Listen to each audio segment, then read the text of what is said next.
aujourd'hui, on va poursuivre la FAQ de Coach Wade. Alors, juste pour te raconter, si tu veux, cette vidéo, je l'avais déjà faite. Je l'avais déjà préparée, je l'avais même montée. Et comme une guignole, j'ai supprimé la vidéo. Du coup, je suis obligée de tout recommencer depuis le début. Donc, en plus, elle était pas courte. En moyenne, elle va durer une demi-heure. Donc, prends le temps, prends une petite tisane, pose-toi devant tranquillement. Donc, si tu n'as pas vu la première partie de la FAQ de Coach Wade, je te fais vite fait le topo. Coach Wade a écrit une superbe FAQ à propos de son livre de l'entraînement des détenus, où il répond vraiment à des questions que beaucoup de ses clients ont dû se poser. Et cette FAQ est vraiment complémentaire au livre, hein, d'autant plus qu'elle est gratuite, mais malheureusement elle est en anglais. Donc c'est pour ça que je fais ça, je la traduis en français, pour tous ceux qui sont noobs en anglais et qui n'aiment pas du tout, qui sont allergiques à la langue de Shakespeare. Donc si tu n'as pas vu la première partie, je t'invite d'abord à aller la visionner.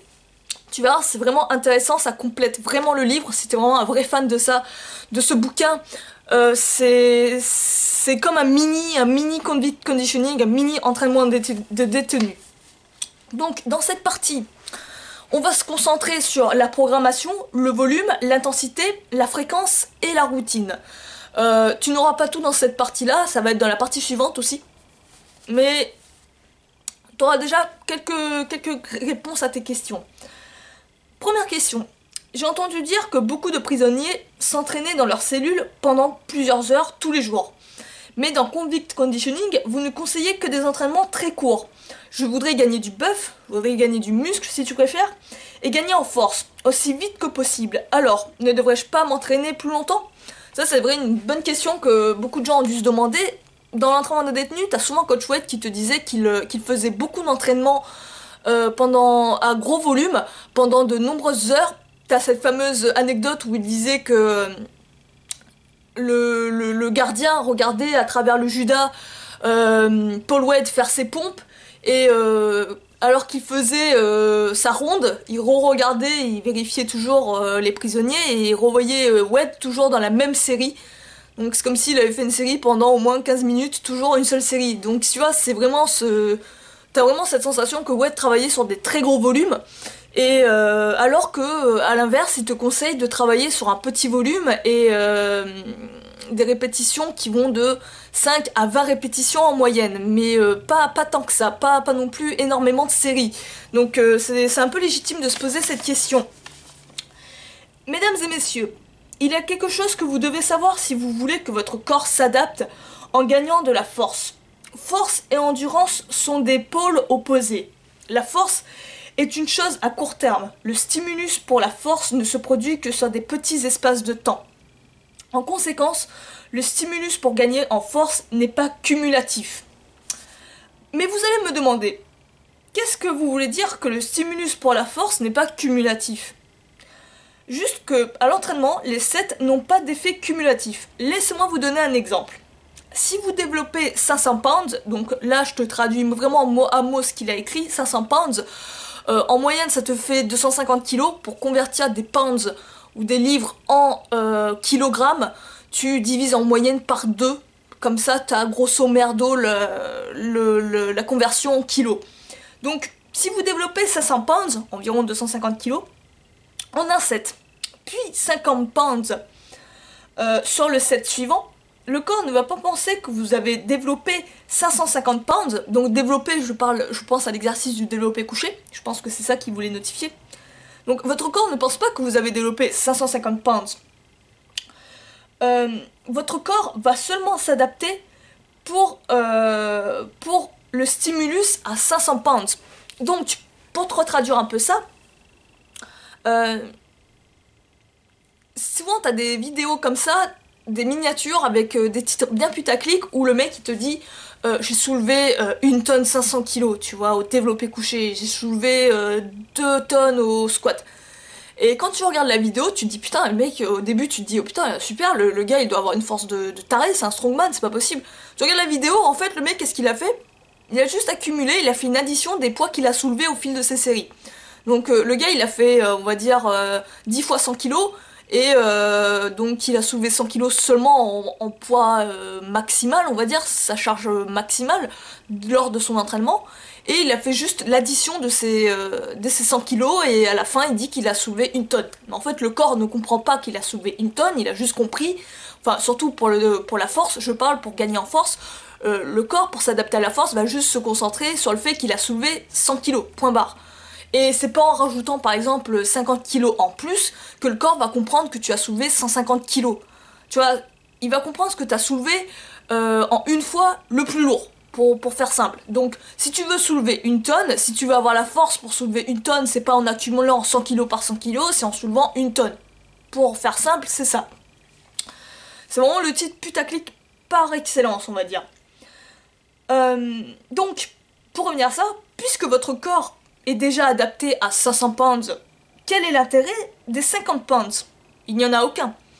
Donc sa logique c'est, au lieu de perdre son temps à rajouter des poids légers pour, on va dire, avoir cette illusion de compléter son entraînement, avoir, on va dire, cette poudre aux yeux de penser qu'on soulève plus lourd parce qu'on rajoute un peu de poids à côté de sa série la plus lourde, l'idéal c'est vraiment que se baser sur les 500 pounds, et si vraiment tu veux soulever plus lourd que 500 pounds, et ben c'est de chercher à soulever peut-être 570 pounds, tu vois, ou 580 pounds, ou 555 pounds. Là oui, tu soulèves plus lourd que 550. Tu vois l'idée? C'est ça en fait. Le travail de la force au poids de corps marche de la même manière. Si vous voulez gagner en force et en muscle, donnez tout, mais pas jusqu'à l'échec, petite parenthèse, sur un couple de 7 maximum. Un couple de 7, alors un couple, les 7, oui, juste pour toi peut-être qui ne comprends pas ce que les 7 depuis tout à l'heure, les 7 c'est la traduction des séries en fait, en anglais. Souvent j'utilise ce terme 7 parce que bah, déjà il est un peu plus court et on le voit beaucoup en fait, donc 7 égale série, d'accord? Donc sur un couple de 7, sur on va dire 2 séries, tout simplement, c'est ça que ça veut dire. Si vous voulez apprendre de la coordination pour une nouvelle technique, 3 sets, voire même 4 séries est acceptable. Mais pour gagner un maximum de force et de muscle, gardez vos sets bas, en moyenne 2 à 3, maximum, souvent dans la méthode WED c'est ça, et vos efforts hauts, grosse intensité. Ces sets ne doivent pas être faciles, tu dois vraiment en chier, surtout sur les dernières répétitions, mais ne pas aller à l'échec. Juste par rapport à la phrase, si tu veux travailler par exemple la coordination, si tu veux vraiment t'améliorer pour un skill, donc c'est ça qu'il veut dire, si tu veux vraiment faire ça, tu peux faire plus de 2 sets, histoire d'avoir plus de pratique. Moi j'irais même plus loin que lui et dire que tu peux même aller au-delà de ça, pratiquer plus sans chercher à aller à l'échec, à la fatigue musculaire. Pas l'échec musculaire forcément, mais la fatigue musculaire. Avoir une grosse congestion, tu vois. Je pense au handstand. Au handstand, 3-4 séries de handstand, c'est plutôt léger. Le handstand, c'est quelque chose qui devrait se pratiquer quotidiennement, très régulièrement, pour que le schéma rentre dans ta tête et que tu puisses vraiment bien, que ça devienne automatique, quoi. Tu te mets sur les mains, tu tiens en équilibre. Et c'est pas, je pense pas que c'est en faisant 3-4 sets religieusement que tu vas arriver à rapidement avoir des résultats. Sur des trucs comme ça, des skills comme tout ce qui est pliométrique, je pense à des skills comme les saltos, des trucs comme ça, qui demandent de la coordination, des habilités. Là, en beaucoup de séries ne vont pas, vont être bénéfiques, je pense, beaucoup plus bénéfiques et surtout t'apporter des résultats beaucoup plus rapides que faire que 3 ou 4 sets. C'est pas beaucoup, je trouve, pour vraiment travailler ça et l'améliorer au maximum. Donc, alors, si vous voulez apprendre, donc je vous reprends ma phrase, mais pour gagner un maximum de force et de muscles, gardez vos sets bas et forts hauts. Travaillez dur et vous pouvez bien gagner en un seul set. Il te conseille même qu'en un seul set, tu peux gagner du muscle. Tu sais à quoi ça me fait penser? Ça me fait penser à la fameuse série unique de Frank Ropers qu'en ce moment et qui fait assez polémique sur la toile. Sur le fait de travailler sur une seule série. C'est pas tout à fait la même façon de voir les choses que Frank. Mais ça se rejoint dans l'idée, clairement. La série unique, la série ultime, dans d'autres bouquins également on en parlait de ça. J'en parlerai d'ailleurs de ça, la série unique. C'est intéressant mais tu vois c'est un peu, ça se rapproche sur le même principe, c'est la même vision des choses à mon avis. Je vous conseille de sets, de travailler comme une approche ceinture et bretelle. Alors ça, je sais pas ce que ça voulait dire, l'expression ceinture et bretelle, ça se traduisait comme ça. Donc écoute, à mon avis, comme, je sais pas, le beurre et les épinards, peut-être ça en français, enfin voilà. À l'époque où j'étais en prison, donc j'utilisais souvent beaucoup de séries, parfois des centaines par jour. Ils ont augmenté mon endurance, mais n'ont rien fait pour ma force. En fait, plus j'utilisais de volume, plus mon pouvoir diminuait. Les gars de l'intérieur ne s'entraînent pas toute la journée pour devenir plus forts ou plus musclés. Les gars de l'intérieur, ils parlent des gars en prison. C'est quand l'intérieur c'est la prison et l'extérieur c'est ce qu'il y a en dehors de la prison. Ils s'entraînent pour tuer le temps. En gros, le gros volume c'est vraiment pour ne pas s'ennuyer tout simplement. Si vous êtes à l'extérieur avec une vie et des engagements, vous seriez fou de vous entraîner comme ces condamnés. Qui s'exténuent pendant de longues sessions épuisantes pendant des heures tout au long de la journée. Un extra training au-delà de ce que vous avez vraiment besoin pour stimuler la force est une totale perte de temps. Donc un extra training, en gros, l'ajout de séries moins intenses est pour lui une perte de temps. Si vraiment ton objectif est la force, concentre-toi sur une paire de séries très intenses avec beaucoup de challenge pour ton corps, une grosse adaptation qui puisse quand même passer ce challenge, mais aller au-delà, à poursuivre son entraînement, histoire d'avoir une grosse congestion, une grosse fatigue musculaire, pour lui est une perte de temps dans la quête de la force. Il ne draine pas seulement l'énergie physique, qui pourrait être mieux utilisée, il prolonge également le temps de récupération et irrite les articulations. Tu sais à quoi ça me fait penser, le côté vouloir faire des tonnes et des tonnes de séries pour améliorer, pour vraiment faire durer ces sessions pendant 1 heure, voire même plus. Ça me fait penser en fait, le côté irritation-articulation, ça me fait penser pendant la guerre, en fait, il y avait, lorsque j'étais au club de grappling et de Muay Thai, il y avait notre prof qui nous avait raconté cette anecdote. Pendant la guerre, la Seconde Guerre mondiale, alors les États-Unis avaient battu le Japon et les soldats américains avaient obligé les Japonais à leur apprendre les techniques martiales, techniques de karaté, d'autres arts martiaux, mais à les obliger à leur enseigner ces techniques-là. Le problème, c'est que les Japonais, eux, voulaient pas faire ça. Donc, qu'est-ce qu'ils ont fait? Au lieu de leur apprendre correctement, ils leur ont appris de manière à ce que ça abîme les corps, que ça irrite les articulations. En fait, ce qu'on leur disait de faire aux Américains, c'est... on leur apprenait des techniques, par exemple un coup de poing, tu vois, le fameux coup de poing de karaté. Mais on leur disait de faire ces répétitions de manière incessante, tu vois. Encore, toujours plus, tu vois. Peut-être des centaines, des milliers de coups de poing. Toujours plus, tu vois. Mais on leur apprenait pas des techniques un peu plus avancées et tout ça.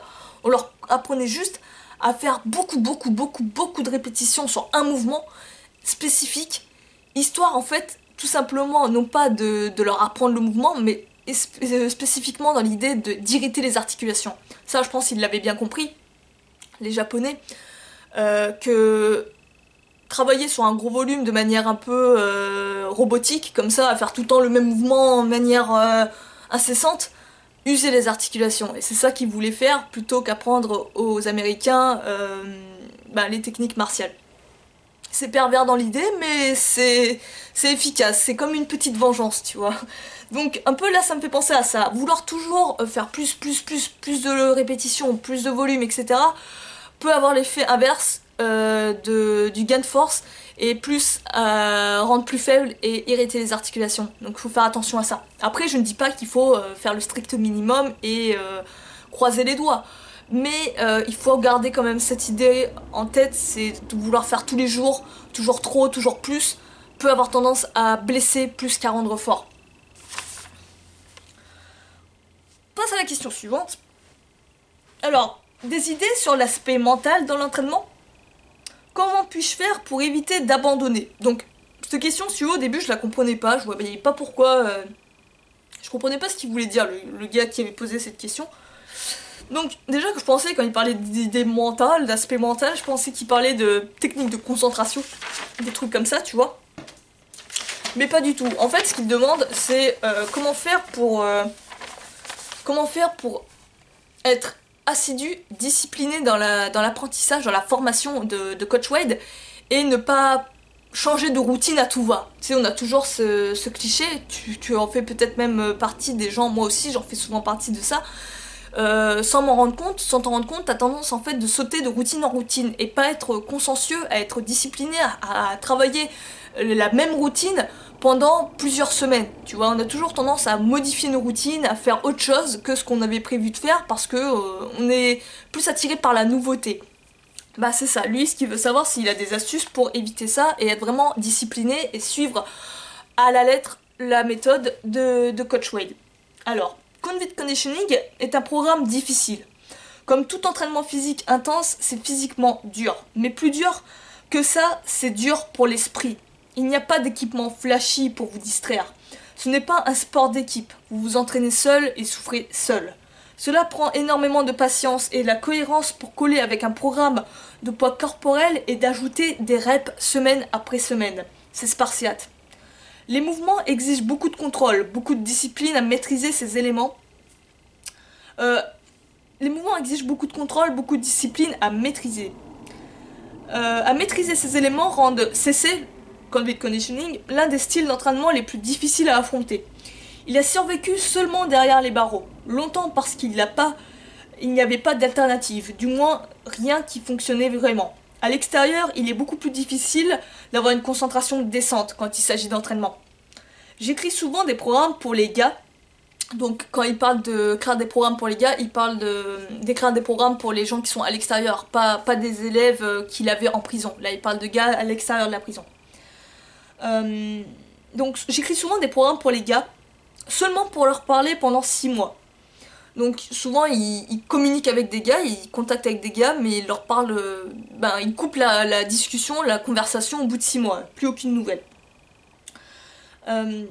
Seulement pour leur parler et découvrir qu'ils ont passé d'une routine à une autre. Tu vois, ils ont virevolté, ils ont butiné de routine en routine. Je leur demande alors pourquoi ils ont quitté la routine au poids de corps. Ils me sortent toutes sortes d'excuses. Alors, voici les excuses que souvent on lui sort. Je ne sentais pas que ça marchait, que ça fonctionnait pour moi. J'ai lu à propos d'une autre routine, j'étais plus attirée par une autre routine. Je pensais que ça serait mieux. Les poids me manquent, j'avais peur de perdre du muscle et ainsi de suite.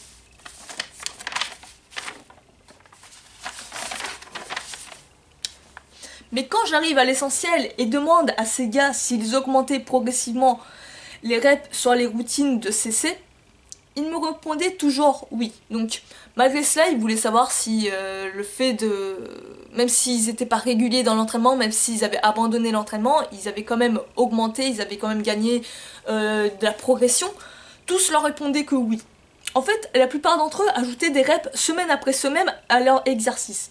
En son cœur, le travail de la force au poids de corps est difficile à bousiller.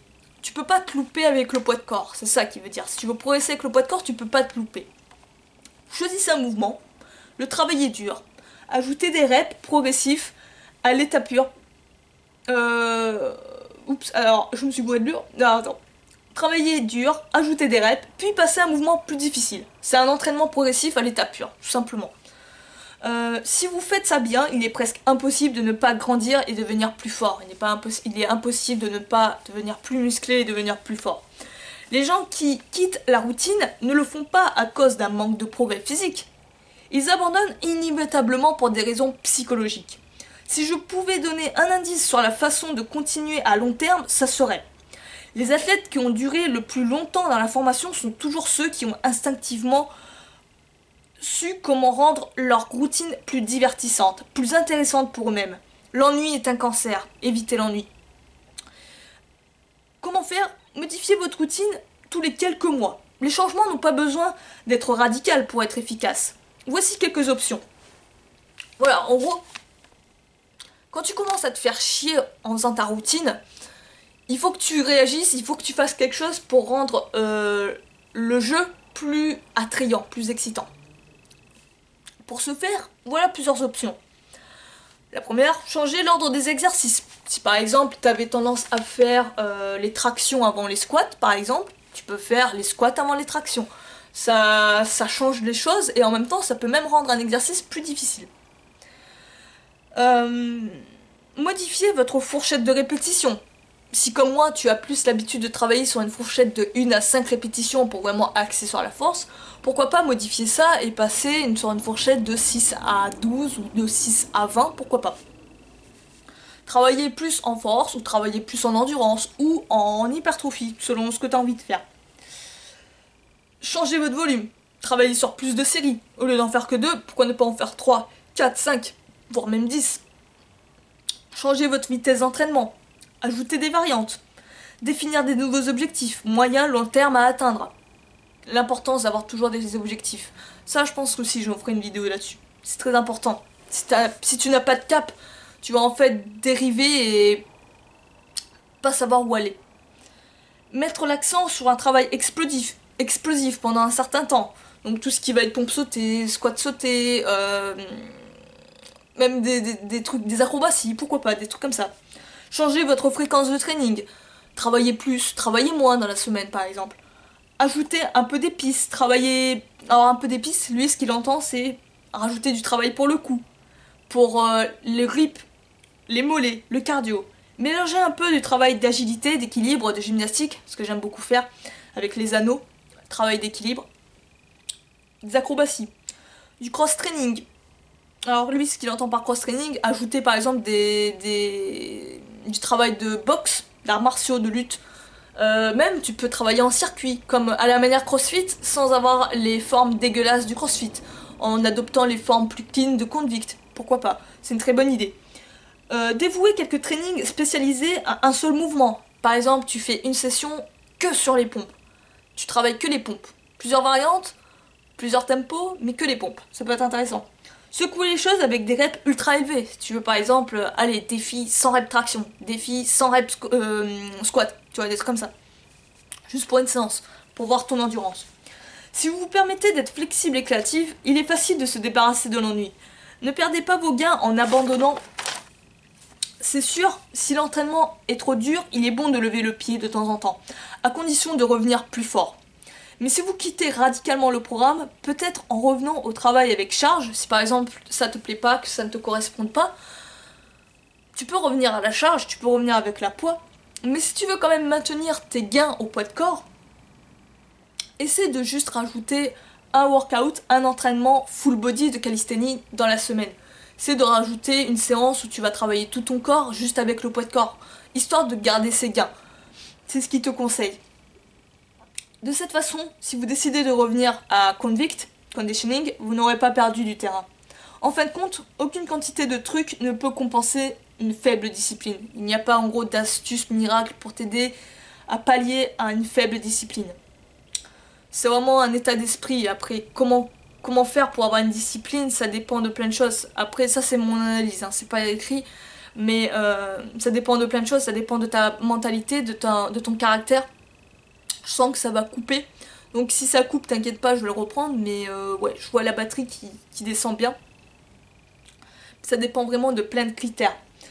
Le mental, le caractère. Si t'as un caractère de battant, si t'as une force, comment dire, un caractère vraiment de fighter, tu vois, qui ambitieux, des trucs comme ça. La rage de vivre, la rage de vaincre, ça aussi ça se cultive. Et tout le monde n'est pas logé à la même enseigne sur ça. Je pense que ça peut se travailler chez les gens, mais tout le monde ne part pas du même départ. John Duquesne, c'est un autre gars qui travaille avec pas que Paul Wade, mais avec Al Caballo, tout ça. Il parle souvent de John Duquesne, a estimé que seulement 3% des gens qui commencent CC, conditioning, ne vont durer sur le long terme. Donc en gros, 3% qui achètent le livre, qui le lisent déjà, faut déjà qu'il y en ait qui le lisent en entier, et je pense déjà tu peux enlever encore des gens.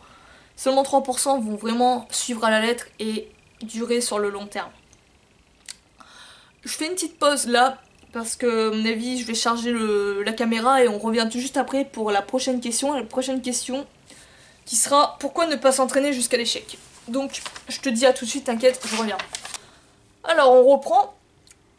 On s'était arrêté à pourquoi ne pas s'entraîner jusqu'à l'échec. La réponse de Wade est le travail dur, acharné et constant est la clé du succès dans la formation au poids de corps. Je ne suis pas un grand croyant des séances d'entraînement légères ou faciles. Pourvu que vous soyez en forme et en bonne santé, et si vous avez suivi les premières étapes pour obtenir des articulations et des tendons plus forts pour le travail plus lourd, il n'y a pas besoin de se relâcher. En gros, pas besoin de faire de l'économie quand tu t'entraînes. C'est souvent l'effet pervers d'avoir beaucoup de séries, 3, 4 séries, 5 séries, même plus, va faire en fait que tu vas t'économiser sur les premières séries. Tout simplement parce que inconsciemment tu sais que tu as d'autres séries à enchaîner après. Et si tu mets tout lors de tes premières séries, lors de ta première et ta deuxième série, tu ne pourras pas avoir assez de jus pour poursuivre ta séance et avoir un nombre de répétitions respectable. Tu vas faire beaucoup moins que ce que tu avais prévu, surtout si tu es borné par l'idée d'être dans une gamme entre 8 et 12 répétitions pour l'hypertrophie. Tu vas trop t'économiser et tu vas vouloir absolument réussir toujours ce même objectif de 8 à 12 répétitions sur tes séries suivantes. Vous devez travailler dur quand vous vous entraînez, vraiment dur. Plus vous travaillez dur quand vous vous entraînez, plus vous améliorez vos résultats. Alors attends, je reprends la phrase. Vous devez travailler dur quand vous vous entraînez, vraiment dur. Plus vous travaillez dur, plus vous améliorerez vos résultats. L'entraînement est une chose sérieuse. Prenez-le vraiment au sérieux. Cela ne veut pas dire que vous devez vous entraîner à l'échec. Pour ceux qui ne connaissent pas cette idée, donc qui va te déclarer ce qu'est l'échec, travailler jusqu'à l'échec. Travailler à l'échec signifie que vous continuez votre série jusqu'à que vous ne pouvez plus réaliser une seule répétition. Certains athlètes très forts, en particulier les bodybuilders, ont suivi ce type d'entraînement à la limite. L'un des principaux partisans de l'entraînement à l'échec était Arthur Jones. Donc, Arthur Jones, c'est le fondateur en fait des machines Nautilus. Là, attends, je termine ma phrase, il va juste le dire. Idéologue de l'exercice, génie excentrique et inventeur des machines d'exercice Nautilus. Donc les machines Nautilus en fait ce sont les premières machines qui sont apparues dans les années 70, c'est les premières machines de musculation, tu vois, que tu peux avoir maintenant dans toute salle de musculation, tu auras forcément ces machines là. Ce sont les machines à poulies, tout ça, tu vois, tout ce que t'as, comment on appelle ça, oh purée, j'ai oublié le nom de cette machine. Pense à toutes les machines où tu fais du leg curl, où tu fais des extensions triceps, des trucs comme ça, tous ces exercices à poulies, où tu as des charges, t'as juste à mettre ta petite à indiquer juste le poids avec la petite branchette, je sais pas du tout le nom que ça porte ce truc là. Elles sont de plus en plus sophistiquées maintenant, hein. T'as juste à clipper le poids que tu désires mettre et voilà quoi, c'est beaucoup plus précis. Pareil, tout ce qui est butterfly et tout, ces trucs comme ça, ce sont en fait, c'est les prémices, les premières machines qui ont été inventées par cet homme. Quand John entraînait ses athlètes, donc là il te parle de la méthode d'entraînement du gars qui a fait les machines Nautilus, il les poussait incroyablement durement. Quand ils ne pouvaient plus soulever un poids contre la gravité, la phase positive, quand ils étaient arrivés à l'échec sur la phase positive, ils n'arrivaient plus à contracter le muscle, il les faisait contrôler juste la descente de la barre. Il le faisait juste travailler la négative. Tu vois, juste la descente, le contrôle de la barre, jusqu'à qu'ils échouent à cela aussi. Donc en gros, il essayait d'atteindre l'échec sur les deux phases, positive et négative. C'est bien que la phase négative, la phase excentrique, est plus forte que la phase positive. Donc en gros, même si tu n'arrives plus à contracter ton muscle sur la phase concentrique, et ben en fait, t'as encore du jus sur la phase excentrique, sur la retenue d'un mouvement. Donc lui, il voulait pousser en même temps cet échec jusqu'à arriver à l'échec sur la phase excentrique également. Donc en contrôlant la descente jusqu'à un moment donné où tu n'arrives même plus à contrôler la descente et littéralement tu tombes quoi. Je pense aux tractions, etc. Jones avait l'habitude de dire qu'une série de curls n'était pas finie tant que la barre ne tombe pas littéralement des mains épuisées de l'athlète. Tu vois, c'est vraiment ça, l'échec pur quoi. C'est un véritable training à l'échec. Comme toute personne qui s'entraîne de cette façon vous le dira volontiers, il y a des avantages et des inconvénients à cette approche. Comme je l'ai dit, plus vous travaillez fort, meilleurs sont les résultats, et le travail à l'échec peut certainement apporter de bons résultats à court terme. C'est une méthode intéressante à travailler si tu veux vraiment optimiser l'hypertrophie, mais ne pas le faire de manière constante. De temps en temps, oui, mais le faire très souvent, très régulièrement, est-ce que ça n'aura pas des répercussions sur le système nerveux, sur ton adaptation au niveau articulaire, etc. Comme je l'ai dit, alors attends. Mais s'entraîner durement a un impact sur le corps et l'esprit. Jones a dû pratiquement tenir certains de ses athlètes sous la menace d'une arme pour les amener à s'entraîner aussi dur. Alors je sais pas si c'est vrai ou si c'est une légende, mais en tout cas, ce qu'il veut dire, c'est qu'il était extrêmement dur, extrêmement sévère avec ses poulains. Après quelques mois, alors ce n'est pas amusant, c'est brutal. Après quelques mois de ce type de training, le corps et l'esprit commencent à se rebeller contre la torture. Malgré les avantages potentiels de l'exploration de ce type de méthode extrême, je ne crois pas que les athlètes au poids corporel devraient s'entraîner à l'échec. La formation du poids de corps à son plus simple consiste à apprendre et à contrôler son corps. C'est ça aussi. Contrôle du corps est l'opposé de l'échec aussi quand tu y penses. En échec musculaire, tu n'as plus la capacité, ton cerveau, en guillemets, t'as beau envoyer le signal de contraction, ton corps répond plus, quoi. Il est tellement fatigué, il peut plus répondre. Et là, t'es plus sous le contrôle. Aller à l'échec... Ah oui, alors attends. Perdre le contrôle peut être également dangereux pendant l'entraînement au poids de corps. Aller à l'échec pendant un travail sur pompe en ATR, les pompes quand tu es en handstand si tu préfères, signifie que vous ne pouvez pas vous retenir et vous vous écraserez la tête la première. C'est ça, hein. Imagine tu fais des pompes en ATR jusqu'à l'échec, à un moment donné tu n'auras plus la force et le premier truc qui peut arriver c'est que tu puisses plus contrôler et le premier truc qui va rencontrer le sol ça va être ta tête. Tu peux vraiment te faire mal. Vous ne voyez pas non plus que vos muscles échouent soudainement quand vous êtes suspendu au-dessus du sol, comme avec des tractions. Quand vous effectuez des exos polyarticulaires au poids de corps, vous devriez toujours laisser un peu de jus dans vos membres pour finir vos séries en sécurité. Souvenez-vous, Jones, l'avocat du training à l'échec, était avant tout un fabricant de machines d'exercice. Il est devenu multimillionnaire en vendant dans les années 70 sa gamme Nautilus dans les gymnases du monde entier. La philosophie de training de Jones a été conçue à l'origine pour promouvoir ces machines. S'entraîner à l'échec sur une machine est totalement différent de s'entraîner à l'échec avec un exercice de calisthénie. La machine vous verrouille en position et détermine l'arc du mouvement à 100%. Au poids de corps, même avec charge libre, ton corps est libre d'aller en guillemets où il veut, tu vois, bien sûr en respectant ta morphologie, mais il est beaucoup plus libre dans son mouvement. Avec la machine, tu ne peux pas en fait. Tu es obligé de suivre la morphologie de la machine. Elle te dicte la direction à aller. Et tu peux pas aller contre ça. Et limite, c'est ça le problème, parce que souvent ça respecte pas la morphologie humaine et c'est trop une physionomie artificielle.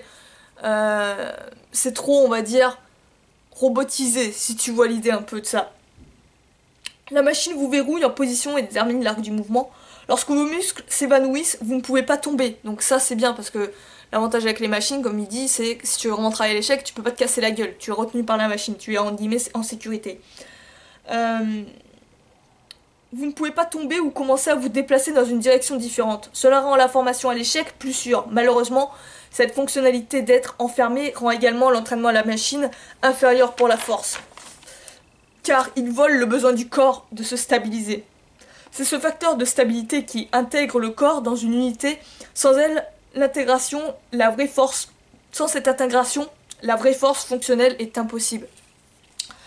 Vous n'avez pas besoin de travailler jusqu'à l'échec pour grossir et devenir plus fort. Quand vous êtes devenu conditionné à vos mouvements de calisthénie progressifs, vous devrez travailler aussi dur que possible, mais toujours laisser au moins une rep de sécurité à la banque. Cela peut être difficile à évaluer dans le feu de la bataille, dans le feu de l'action si tu préfères. Donc, comme une bonne règle, en fait, vous devriez terminer vos séries lorsque la qualité du mouvement commence à se détériorer de façon significative. Donc, tu fais tes répétitions, quand tu sens quand même que ta technique se décline, mais pas trop, tu peux poursuivre ta série. Mais quand elle se décline vraiment, que tu penses aux pompes par exemple, où t'as carrément, tu n'as plus de sensation au niveau des abdos, tes abdos ont capitulé, tu as le dos cambré et tout, mets fin à ta série. Si vous ressentez le besoin de travailler au-delà de ce point, si tu veux quand même poursuivre pour avoir un travail plus accentué sur la fatigue musculaire, résistez à la tentation de continuer à l'échec. Au lieu de cela, continuez avec des mouvements partiels. Tu fais juste des demi-mouvements, des demi-reps en fait, pour poursuivre ta série. Ou prenez un bref repos et revenez à votre série pour effectuer quelques répétitions de qualité en plus. Tu peux faire une petite pause, 10-20 secondes maximum, et tu renchaînes. 2-3 répétitions, pareil, tu vérifies toujours, tu check est-ce que ta technique se décline pas trop, et tu peux recommencer ce cycle plusieurs fois. Reprendre une petite pause et renchaîner. Ça c'est vraiment intéressant comme méthode, ça fait penser à la méthode rest-pause. On appelle ça en musculation.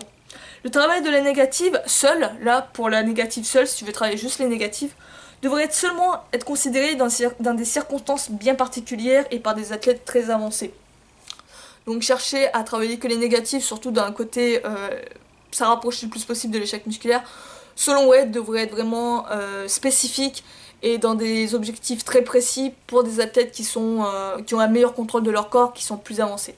Donc on va en arrêter là pour cette deuxième partie. Il y en a encore plein d'autres des questions. Je t'invite à aller la voir si tu veux directement voir la source. Va voir la FAQ en anglais. Si tu es à l'aise avec l'anglais, tu perdras moins de temps. Donc j'espère que ça t'aura plu. Je vais en faire d'autres, donc je terminerai. Je pense pas que je vais la terminer la prochaine fois. Hein. Il y a encore plein de questions, donc je te fais ça la prochaine fois, t'inquiète. Et n'hésite pas à me dire, t'as des questions, des remarques, tu me les fais part en commentaire, tu le sais déjà. Sur ce, moi, je te dis à la prochaine, je vais te laisser et ciao, bye!